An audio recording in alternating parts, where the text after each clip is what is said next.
stewardship, Maureen kind of puts it into a succinct two questions. Why church? And why do we give? And my first thought was, why do I eat? But I had this thing happen this summer that came into my mind about stewardship.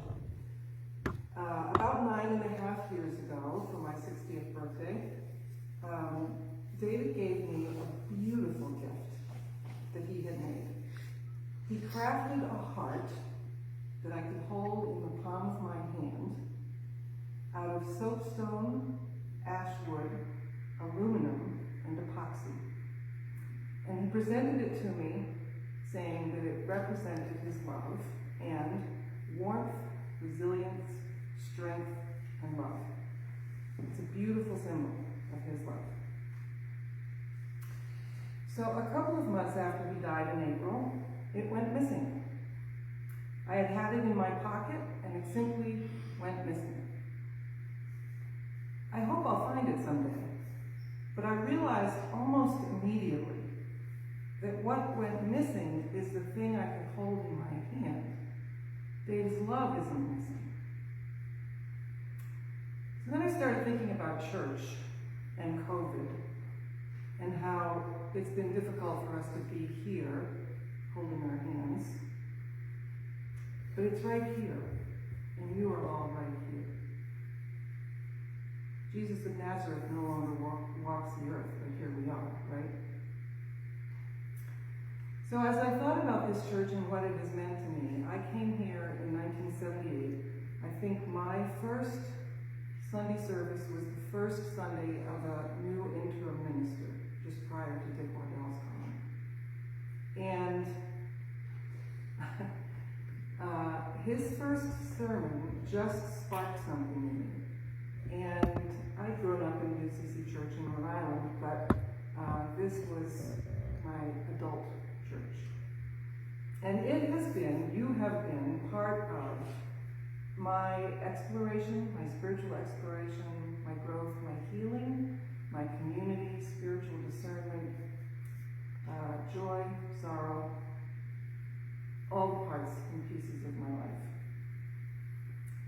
So it started with the message on Sunday, which kind of gets me through the week, but it really kind of took off when Dick Waddell asked me if I might be interested in the children's sermon.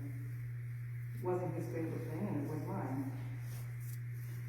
So I decided that I would share with the kids where God had shown up in my life that week.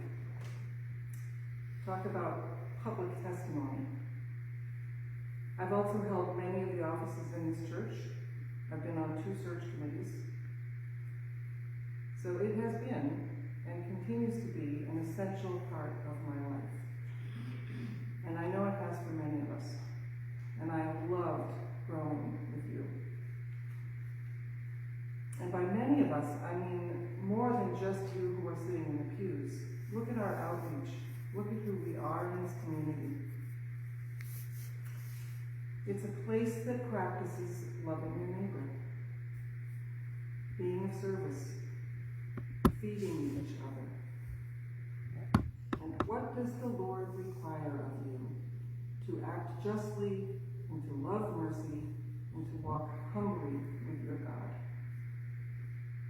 So practicing our faith, standing on the ground of love, reaching both in and out, in for me recently.